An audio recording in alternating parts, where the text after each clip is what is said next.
And the vice president yesterday at the one-day event was saying that the president, Bola Ahmed Tinubu, deserves commendation for being open about this whole matter. He deserves commendation for being open and proactive yes. on this particular issue. I agree. Because he has asked people to explore it exhaustively, and it might very well be that, in fact, it is his intention that it will be a major part of the decision that could be taken. Now, open and proactive it is when we look at it. Is it, I don't know, is it a complex issue? Is it that complex? Because you just said that up to 95%, even though that was just a rule of thumb, up to 95% would vote for state police. How would that be managed, funded? Perhaps some of those things that we could look at. Because as you know, maybe pretty much as is being done now, the point has been made that many states contribute massively by way of donations to the capabilities of the police. And so maybe they will just take it from there.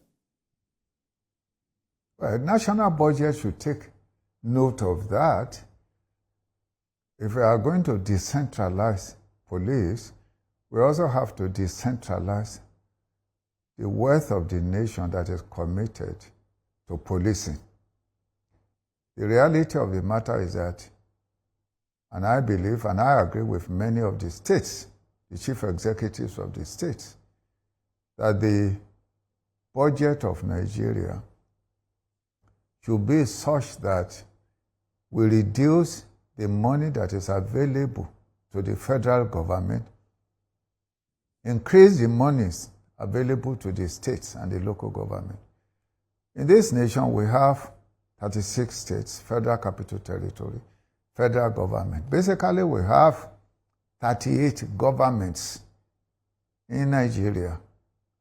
One of those governments, the federal government, takes 52% of the wealth of the nation. Then you have 48 that is divided between the states and the federal capital territory and the local governments. I believe that the pendulum is tilted not in a balanced manner for the state. It's tilted unduly in favor of the federal government. And that is why the federal government, there's so much money to be stolen at the federal government level. Of course, the same thing is applicable in terms of, especially executive wing, governments generally in the federation. But my view is that presently a lot of commitment is made by states in their anxiety to police and ensure security in their states. What is needed is a little bit addition at the federal level. And when we are talking about this, I think there's a tendency to think that, there is going to be a war, a conflict, confrontation between the state's police and the national police system. I mean, it doesn't work like that. It is still the same police system. The only thing it is that some are in the states and some are at the federal level. I mean, America runs police system at different levels.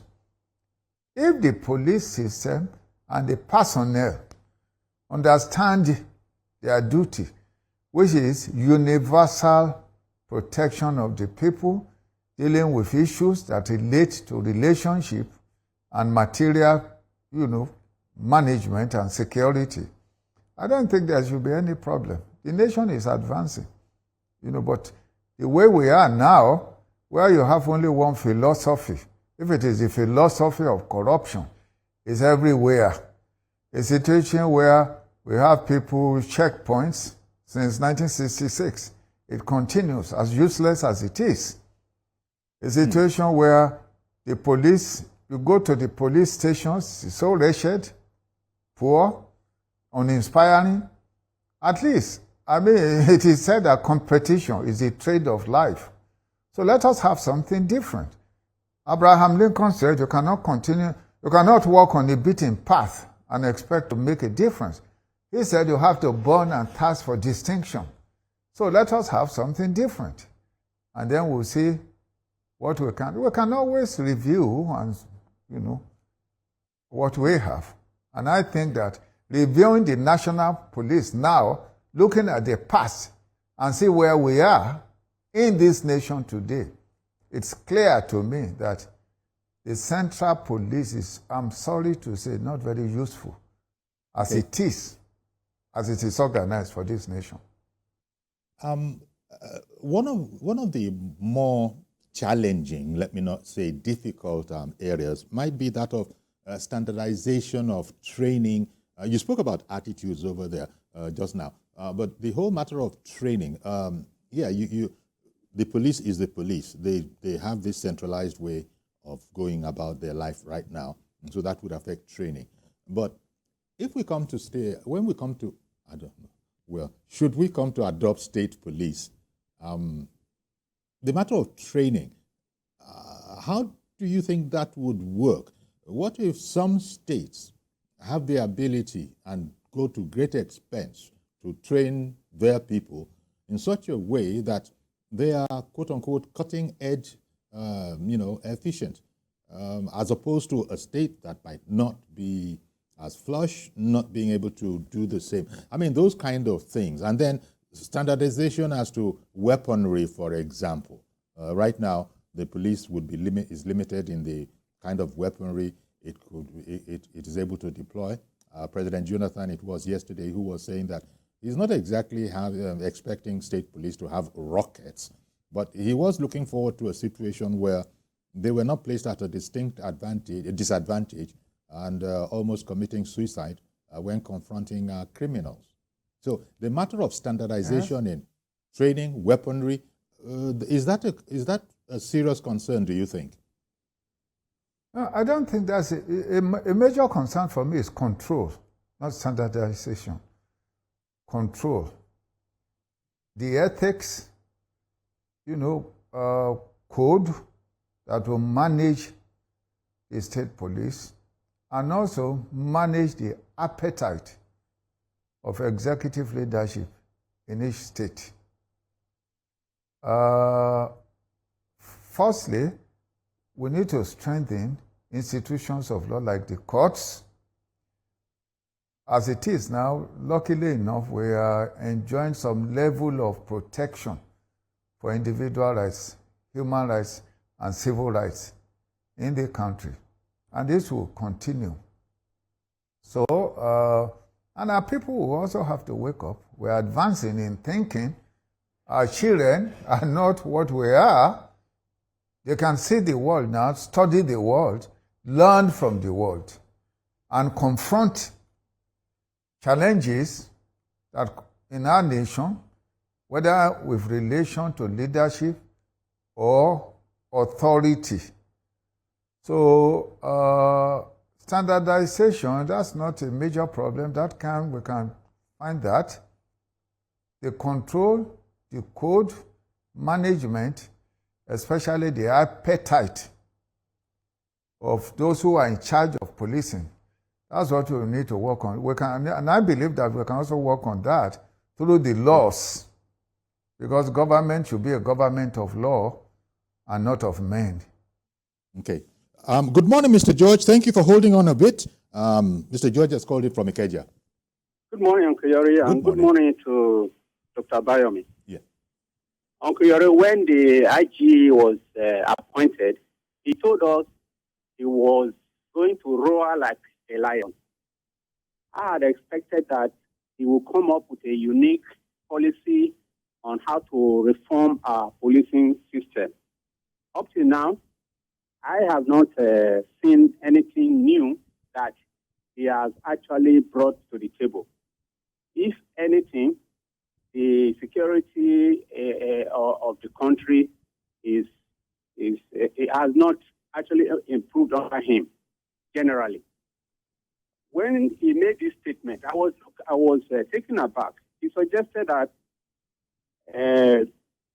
state police will bring about divided police commands, and it will be counterproductive. Instead, he suggested that even the FRO, Road Safety Corps, should be merged with the police, and the Nigerian Security Defense Corps that were operating independently before should be merged with the police. It occurs to me that he's more concerned about amassing more power than to secure the country, actually. Don't forget, Uncle Yori, the police has the primary role for internal security of the country. As we speak today, about 80% of internal security is actually being handled by the military. The police has been pushed to the background, or the police has pushed itself to the background. That's what I thought the IG should be keen at addressing. And if you look at it again, you see that the funding of the police is mainly done by the state governors. If the state governors can fund the federal police, I think if they take that funds to the state police, they can do better.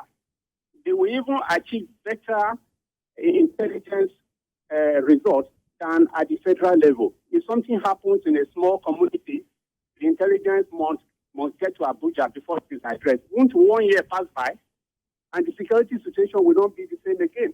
Okay. So I think that question of discouraging state police is not the solution. The solution is to find a way to see that insecurity is addressed and state police is part of it. That's my view.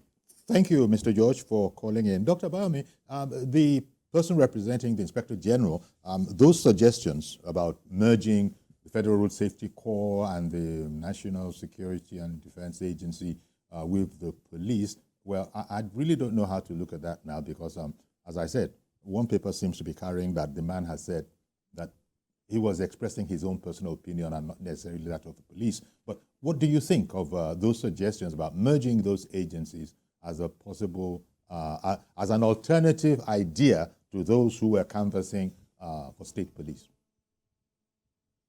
It doesn't really address the issue. Merging it still centralizes the police in the hands of the federal authority. The issue is that we have several states. The government in these states is elected by the people and is managed by the elected in the states, not by the federal government. And the chief executives are the chief security officers for the states. How do you have a situation where the chief security officer cannot even command effectively the commissioner of police in the state? If he doesn't want to respect it, he won't. Mm-hmm. We are talking of abuse. Is the police not used as an instrument of abuse now? The level of corruption within the police is monumental. If you have money in this nation today, if you have money, you can literally, even if we have a situation where a guilty man that has money can put an innocent in jail through the use of the police. In Nigeria, you go and file a complaint, a legitimate complaint. I'm a lawyer and I've been practicing for 42 years. File a legitimate complaint with the police and see whether you get any result. Okay. Invariably, you wait and wait and wait. Then you now turn and you write maybe you write a petition to the Inspector General of Police. Then the Inspector General, in some cases, if he looks at it, will then dispatch some people to the state. It is a mess, real mess. When you merge the federal road safety and all of that, what do you call? You have the same philosophy of corruption and disorder. One moment, sir. Let me, I beg your pardon. Let me bring on Emmanuel in Otukpo. Good morning to you, sir. Good morning, Uncle Yori. Go ahead, Special please. greetings to Mr. Tunji Abayomi. Yes. Yes, morning. Policing. Good morning. State police is long overdue. I remember back then when I was in the university, we had Sunday TVC. I keep making reference to this amiable IG of police. He was a great IG of police. Sunday Adewusi. I don't know if you remember him. That was when Yes. police was police. Well, I know him very well. And, all right. At that time, we had mobile police. Students used to call them kill and go. And they were very cute, very smart, very neat. But today, the opposite is the case. You can't even see mobile police. You only see them in the Special Protection Unit, SPU, where they guard only the so-called VIPs. So we are left at the mercy of common criminals. All those military police, mobile police of those days, if they were available, they are the ones that keep these bandits and Boko Haram. But they are no more. And what I want to say is to advise our dear president. So please, once again, revisit that 2014 confab. Dust it. State police is part of the requirements there. And that is why they are talking about restructuring. Restructure this country for good. We cannot continue to keep doing the same thing over and over again. We're not getting results. So it should please move on to the state police. We need it. We need reformation in this country. God bless our president. God bless Nigeria. Thank you, Mr. Tunji Abayomi, constitutional lawyer and public affairs analyst. And against the backdrop of the one-day seminar that was held yesterday at the instance of the House of Representatives, it was, diplomats, traditional rulers, and all sorts of stakeholders. The president was represented by the vice president, and we've been looking the attitude of the executive to this is that we should just explore that question from multiple perspectives and come up with a full and robust position that would be useful to the executive in taking a decision on how to proceed. And we've been hearing from callers, and please keep those calls coming in. Just about everybody, that has called in so far has said that it is the way to go. State police is the way to go. But that doesn't mean that there are not those who are seeing it as not necessarily the way to go.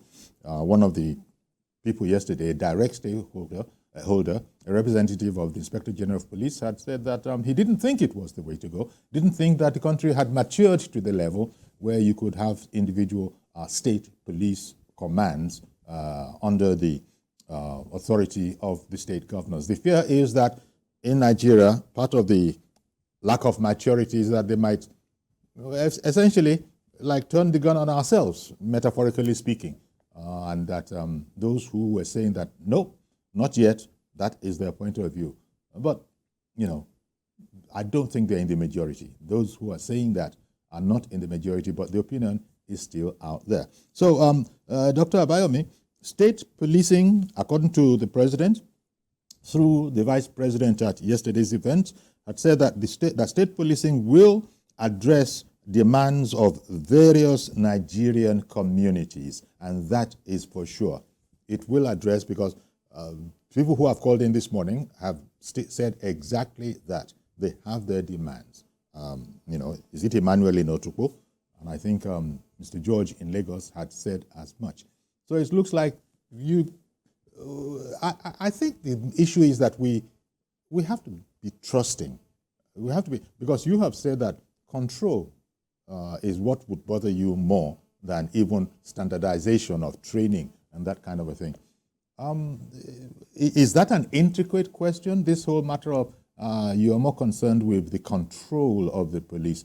Is that an intricate question, or can't we take that for granted, that there will be control? Well, because now we're talking of relationship. Obviously, if we continue with federal police, that will mean we have at least two layers of police. First, relationship amiability between the two layers is important. The second point is that the relationship between the central police and the state governments, that's also a second area.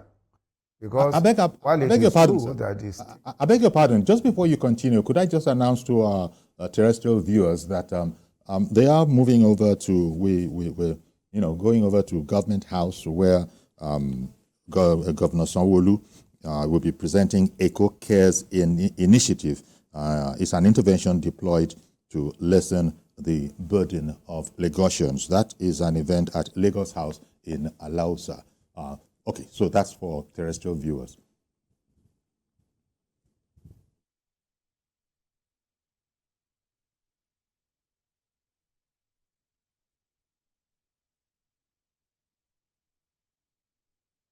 Okay, so that's that event, and we are still with Dr. Tunji Abayomi, constitutional lawyer and public affairs analyst, and he was speaking just before I had interrupted him with that announcement.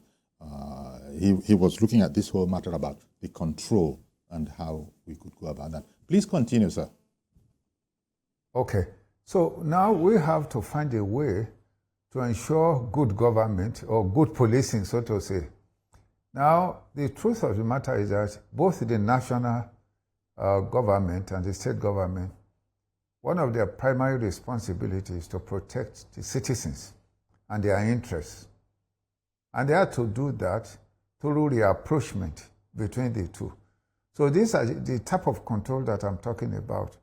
The control in terms of relationship, the control in terms of management and use of the police to achieve the general objective of security and peace in these states. Those are the areas. But the truth of the matter is that we have also advanced to a certain extent in this area, because you have local policing now, so to say. In many cases you have even villages. In my own town, for example, we have security fund, we have security network in Okeagbe, in Akoko Northwest local government, in my hometown. We have security network that controls, security. And then and there is a relationship between these security networks and the central police. Now, we also have, in Ondo State, for example, we have Amotekun that is doing a job. It was established by a late governor, and it has done a lot. It was as a result of the failure of the national police. That's why Amotekun was established, in order to deal with problems that are germane to the local environment, to the bush, those days, to the people, and so on and so forth. And somehow, the relationship and working relationship between Amotekun and the Nigerian police is okay, largely is okay. So, if the national police is not preoccupied with power and is interested in security, and the state police is not preoccupied with power and is interested in security, they work very well together. There should be no problem, Okay. But the truth of the matter is, now we don't have security, we don't have order, we don't have policing, appropriate policing. We don't even have comfort, even within the police. The general, ordinary police, their situation is pitiful. I mean, just a few days ago, while I was in Lagos, 2 policemen came to visit me. I mean, they live in Ota. They work in VI. They have to ride one wretched motorcycle from Ota all the way to Victoria Island. I mean, the condition is unbelievable. And I said to them, they will just manage it. Indeed. Let me bring on Mazi Okoroafo in Arochukwu. Good morning, Mazi. Good morning, Sayori. Good morning, I guess. You see, Sayori, the issue of Mazi Okoroafo from Arochukwu, the issue of state police is paramount importance. important in the sense that we are now what we call a digital era. What is happening in Nigeria? I don't know who said the governors should hijack, executives in the state will hijack what? What is happening in advanced countries? Don't they have state police? Why is it that when constitution things to improve our security comes up on board, people will start bringing disadvantages more than the advantages, which is not healthy. There is need for us to have this what they call state police. One, it's what we call forest guard. Forest guard, all these bush areas that will have farmland, nobody cares to put in that. The forest guard takes in charge of that place. It's what we call community policing, where policing, all these communities where they go to do this town hall murder, they have that one. We now come to local government authority where they have this. So we talk about the federal police, the state police, they talk about the federal. So all these police, whether the forest guard, the community policing, the local government police, all of them, the same reason that the federal government takes charge of this in terms of monitoring or supervising. It's okay. But the situation whereby people are kicking against the state police, it is not worthy, it is not fair. We are now in what we call the digital era. Tell me, how many federal police will take? Let's assume, we want to introduce what we call drones. Who takes care of it? Is it not the community there that is there, that you take somebody there and keep the equipment there, can help you to be monitored, so have the forest guard that they do the job. Get those guys, let the forest guard move. It will make this thing better. So, time for farming has come. People are afraid of going to the farm because the forests are not safe. And we have people that are ready to do that forest guard job. People are thinking against it. So, if we want a real what we call political system that is viable, that is attainable, for election, people should come out and vote over that human beings, that have integrity, that have that human sympathy, be a governor. It's because people go to vote and vote wrongly. At the end of the day, you keep voting anybody like that as a governor. You just be turning the state, transferring the same money, carry the same money to go and pay school fees, carry the same money to Caliban. That is why people are kicking against it. Because if we have 3 governors who have sympathy, who have the interest of the state, who have the interest of local government, who have the interest of community, the state police is obtainable. Because we go in and vote anything we as governor, that is why people are kicking against it. The area we open we shine our eyes better for us. Because we are still moving that movement of security. We need it. State police, a must. Forest guard, a must. Community police, a must. Local government police. Good morning. Thank you very much. Thank you very much for contributing to the program. A lot of eminent people, President Jonathan, for instance, yesterday I returned to him. He made a brief contribution. He said that it was going to be brief, and he said there is no need for any debate. In fact, he called it a waste of time to be discussing whether or not we should, move with the idea. He was so convinced that it was the thing to do. It was the only thing to do if we really are taking our security with any perspective. Well, the authorities are not against that because they have said that just explore it. State policing will address the demands of many people. So it looks like the police themselves, the way it is now, the central police is one of the major blocks against that whole idea.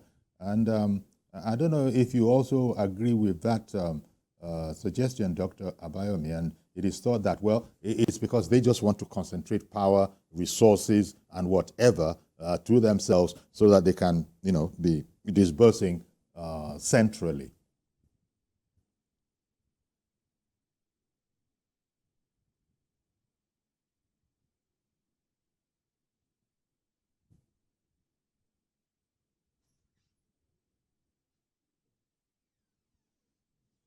And sorry about that. If there's a silence, it would be because of what the engineers are referring to as a networking issue. Okay, so this is the event that we had signed on earlier, that the Inspector General,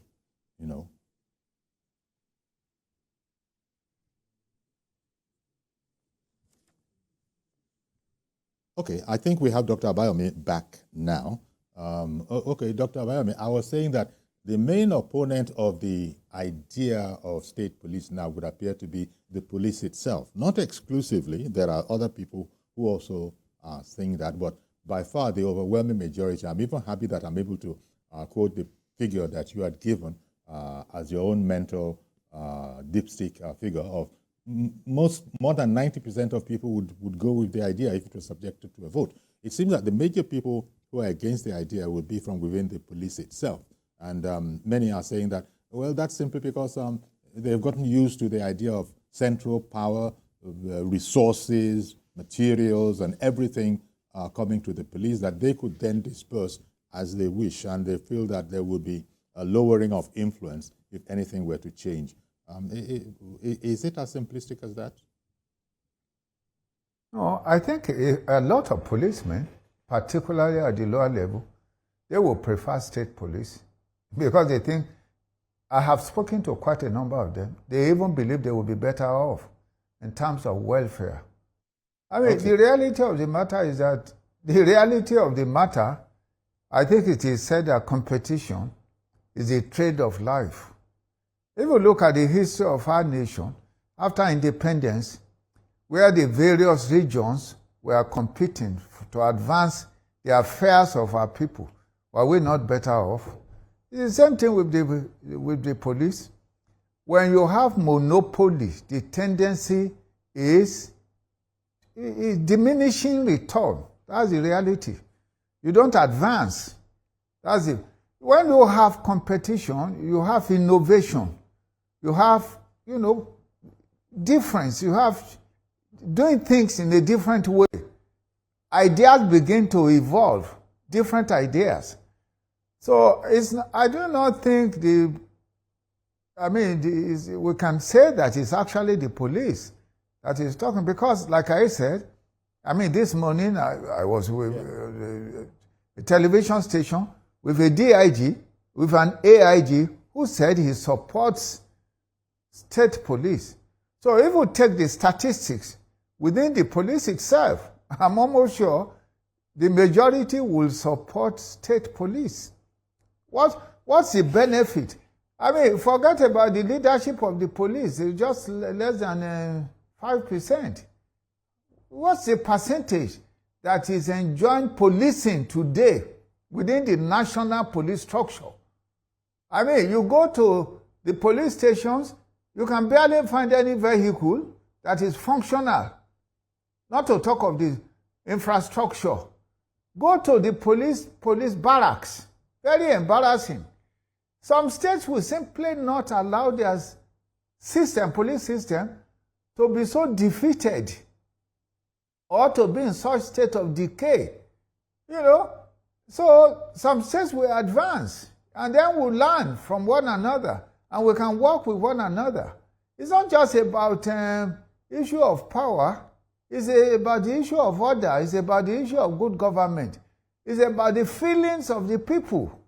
So the present situation is exactly the same thing. One of the speakers spoke about restructuring.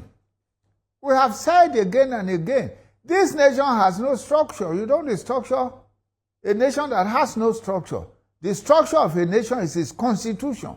Have we agreed on the constitution that is forced on us by the military? Did we agree on it as citizens of the Federal Republic or as nations? Like I said in Nwabweze's seminar, Nigeria is United Nations of Nigeria. United Nations of Nigeria. We are talking of a unique nation where nationalities are permanently located in different geographical zones. If you want to build a nation from nations, you have to sit down and agree on the terms of your relationship. That has never happened.